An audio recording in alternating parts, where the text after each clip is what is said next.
Hello, welcome back to my channel and welcome to my birth story. I am excited to share this birth story. It is a positive birth story. So if you're here looking for a good positive birth story, here we are. So my labor and delivery story actually went exactly the way I was hoping and praying it would go, and then some. It was so special. I am so incredibly thankful. The Lord really did bless me with that. It's the birth story I was hoping to have with my last baby that I didn't get to have. I had to be induced with baby number 4, so now that I got to have baby number 5, I was hoping and praying for the same thing, and the Lord has blessed me with it. So let's start with the week before I went into labor. About 5 days before. About 5 days before I had gotten home, and I started to notice that I was having consistent cramping. It felt like period-like cramps. And that lasted for a total of 5 days. In that time span, I had noticed that my belly was dropping. And by the time I got to my doctor's appointment 5 days later, she told me that I had dropped and I was dilated to a 1, but I was, baby was fully dropped, and it was just a matter of time at that point. The way she worded it was, I can't tell you how much longer, but I can tell you that if you were 30 weeks pregnant, I would be concerned to have you go over to labor and delivery to get checked out. And so that for me was, you're having this baby very soon. And because I was at that stage at 39 and a half weeks pregnant, that this just meant that baby's coming. After I had my visit and she did check me, that's when contractions started. And that started 3 days before I went to the hospital. So for 3 full days, I was having very consistent contractions, not timeable contractions, but consistent contractions. And they would get worse in the middle of the night. I'd wake up, they'd kind of die off a little bit, but every time I'd get moving around, they'd pick up. So consistent, just not timeable. The pain level would vary. Sometimes they were very mild and quick. Sometimes they were stronger and longer. So not a whole lot of consistency, and I wasn't in a whole lot of pain, but more like they would go from a mild pain, like I could tell I was having a contraction but not feeling them, to a little bit more stronger to where I'd have to stop and breathe through them. So for 3 days that happened. I woke up on my due date very early in the morning. It was about 6:30 a.m. and I had my bloody show. And in the past, when I've had my other 2 natural labors, my bloody show meant baby was coming that day, so within 24 hours. So I woke my husband up. I told him, okay, it's baby day. Thankfully, he was off work. He had taken that whole week off to be with me, knowing that we would most likely have the baby that week. And I'm like, okay, it's not time to go to the hospital, but we are having this baby today, so whatever last minute stuff needs to get done got done. I told the kids, okay, mommy's in labor. We are having this baby today, so you are going to have to go and stay with family. So they knew that was going to happen.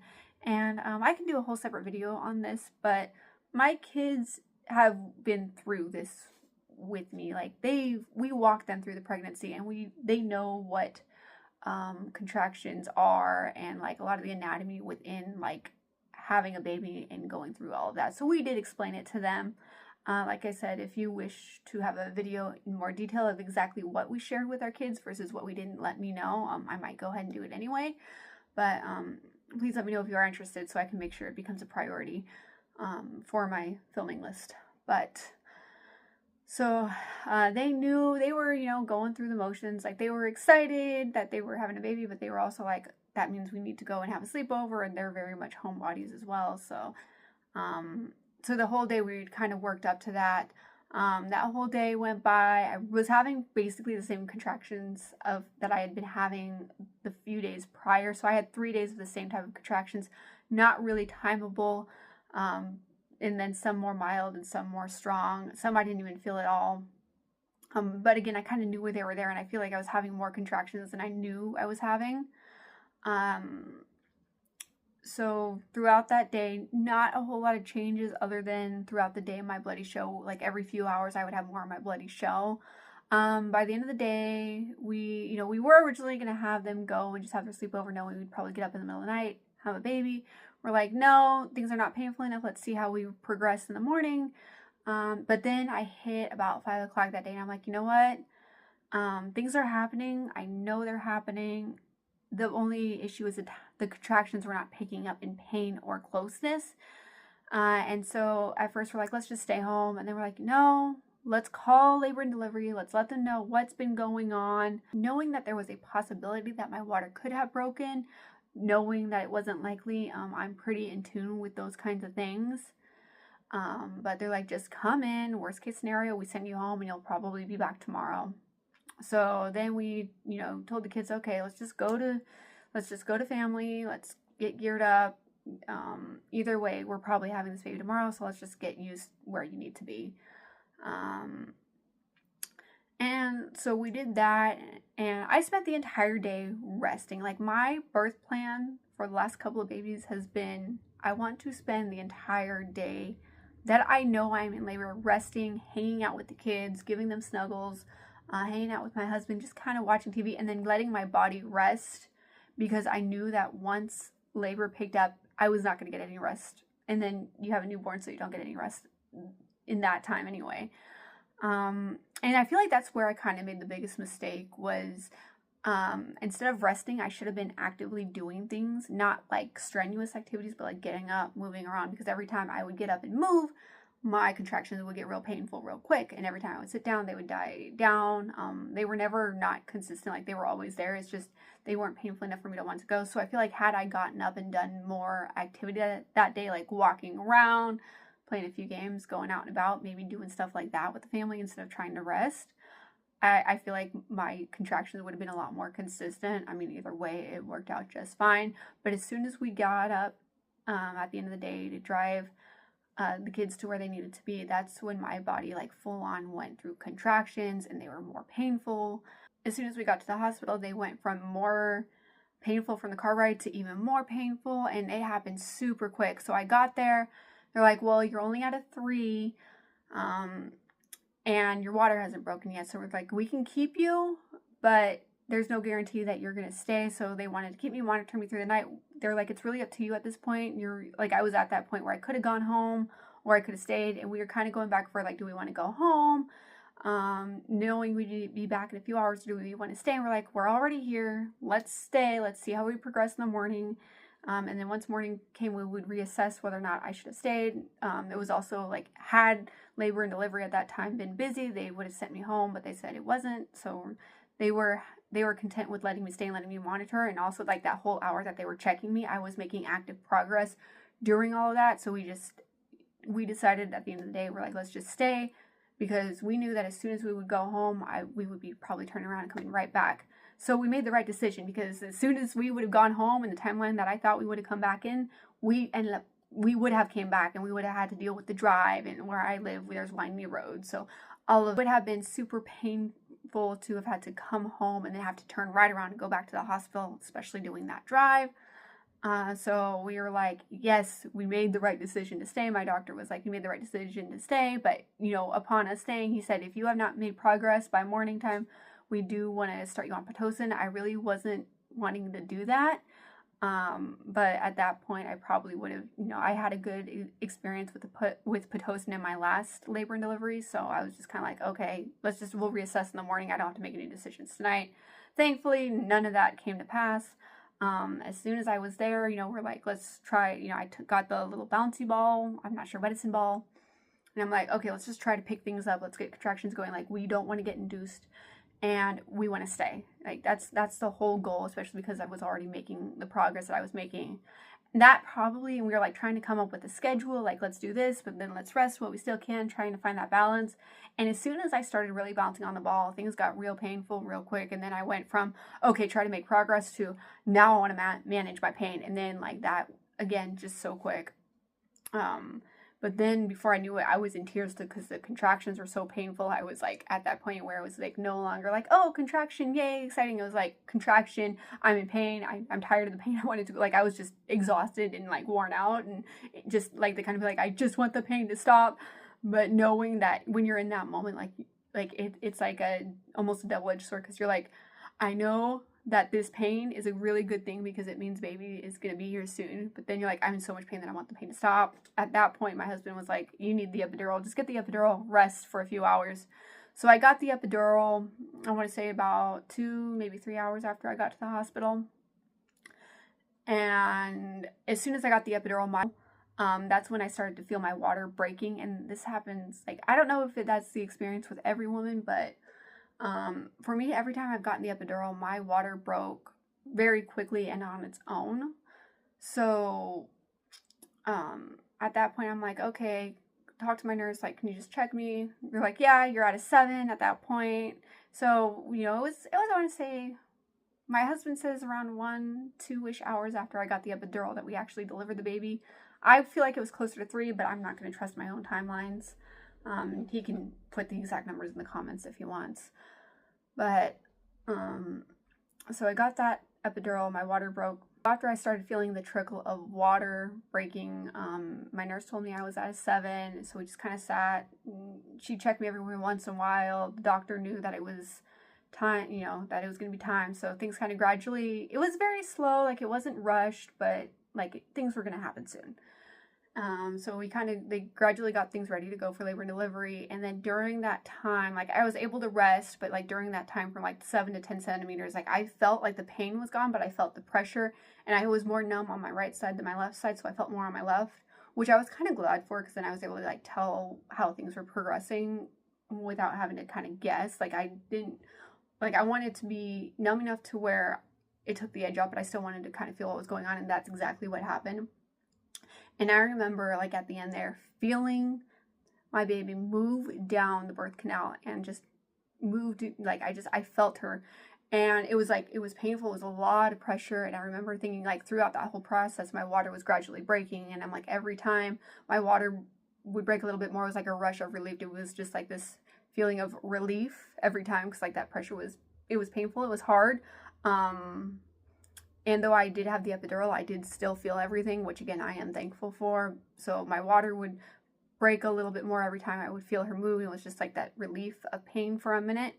And then it got to the point where I was telling my nurse, I'm like, okay, can you check me again? I feel her very low, and I don't want to end up not having everything ready. Like with my son, my husband almost caught the baby because things were just not ready on time. They had to tell me to stop pushing. So I'm like, no, I don't want that. I don't want to risk that. So I'm like, just check me. And she's like, okay, we're at a 10. Everything, all the birthing supplies came in, and then we were gearing up, and I pushed baby out in about 3.5 pushes, according to my husband, very fast. So, you know, for me, it was like I had early labor for a full 3 days before I went to the hospital. But then once I got into active labor was super quick. It was maybe 4 hours from the time where, like, I guess active labor is like considered 5 centimeters, so like 5 to 10 centimeters. It was probably more like 2-ish hours. Again, my husband would know the timelines better than I do. So from the time I got the epidural to the time I gave birth was super quick. And then I was in active labor a little bit before that. So maybe 4 hours in total from active labor to delivery. But then I had my beautiful baby girl. She cried right away. It did take her, they called it pink up. So it took her a minute to like pink up and like get the color in her skin. But it took a little bit longer than they were comfortable with, but she was totally fine. She did it on her own. They just kind of had to rub her back a little bit and just kind of get the blood flowing. So it did take her a minute to pink up, but once she did, everything was fine. She came in weighing 7 pounds even. She was 20 inches long. Again, perfectly healthy. We did skin on skin right away. It took my doctor a little while to get my placenta out, so it did take a little bit longer for that, but other than that, like, I had no complications with labor and delivery. Baby had no complications. We went home a couple days later.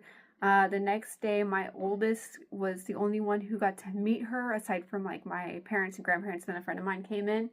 But because they don't let anyone under a certain age in, my oldest was the only one who got to come and meet her, so that was super special. She woke up, so she's in my arms eating right now. And yeah, everything checked out. All my nurses were amazing. My doctors were amazing. The pediatrician, they came in, checked. They were amazing as well. We even got a friendly visit from one of the pediatricians at the doctor's office. So I absolutely love just all of my care team, all of my children's care team. It really was an amazing experience. And really just what I was hoping and praying for. And again, I'm just so thankful. If you missed it, I'll link my labor and delivery vlog down below. But again, just an amazing, wonderful experience. And then the last month has just been, it's been really good. I mean, I had a hard time the first week recovery, but check out some of my vlogs there. I've got like a 1 week recovery vlog, and I think I'll have another like a 1 month one coming out sooner. I might end up being like a 6 week one, but I've got a few more vlogs, so I'll leave those linked down below, as well as the playlist for all of my baby vlogs and pregnancy vlogs and all of that if you're interested. But yeah, again, the Lord he just blessed me in a way, you know, like when you put together a birth plan, you think, okay, I got to prepare for nothing to go the way I hoped it would, and the Lord gave me everything I wanted in my birth plan and then some. And it was just, every moment was so special. Every moment with my husband was so special. And then be able to have those moments prior to going to the hospital with my kids, and just bringing my children along in this journey with me. I mean, and they're so excited to have another baby. You know, after going through loss last year, it took a huge toll on my whole family. And so going through this pregnancy and having the baby that we have now has been such a healing journey for all of us. And to be on this side of that has been just such a huge blessing. And I'm thinking about doing another video specifically on that too. But just being on this side after going through such a hard loss, my whole family has, I feel like, felt just that joy in our hearts again, that pip in our step. I've had friends tell me, you're glowing again. And those who watched just kind of how hard it was. And just to be here and to have a healthy, wonderful baby. And to have a healthy, wonderful family, and everyone's involved and joyful and exciting. And we're all like just so thankful to be where we are now, when this time last year we would have been due with the one that we lost. And to now be on this side of it with a child that is just a child from the Lord, and a child that I feel like the Lord truly used to help me and our family heal. The Lord it's just been such a healing journey, going from loss to life again. And though I feel like I'm pretty good at separating that loss from this, this has been a healing journey. And when I say separate, I don't mean like forgetting the loss. You know, I'm still remembering the loss, but I'm also more thankful for this life that I have. And it does make you that much more thankful to be here. And again, it's been such a wonderful pregnancy journey, and such a beautiful postpartum journey. I mean, postpartum's hard. I've expressed it before, but postpartum, like going through postpartum after loss, is even harder. And going through postpartum with life here, it's such a night and day difference. Just so incredible and beautiful and wonderful. And though, yeah, you know, postpartum's still hard. It's a roller coaster of emotions. You know, hormonally and physically, it's hard, but it's also, it's such a joyous thing too. I'm so joyful to be in postpartum with life on this side of it. And getting through that hard season, and now getting to walk through postpartum again with this life, and going through this season again where it's joyful. It means so much to me, and I'm so thankful that the Lord has given me this life, and the lives of all of my children, and the life of my husband. And just, I have so much to be thankful for. Yeah, there are always going to be hard parts no matter what you do, but I have so much to be thankful for, and just to be here. Anyway, I think I got on another random tangent. I've got a few videos in mind still for the postpartum season, but I did want to share my birth story. So if you are new here, welcome to my channel. I do videos focusing on beauty and lifestyle, and my goal on this platform is to share my love for beauty, as well as my love for Jesus Christ as my Lord and Savior. If that's what you're into, hit that subscribe button, and not, but you still want to stick around, hit that subscribe button. I'd love to have you, and I will see you in the next one.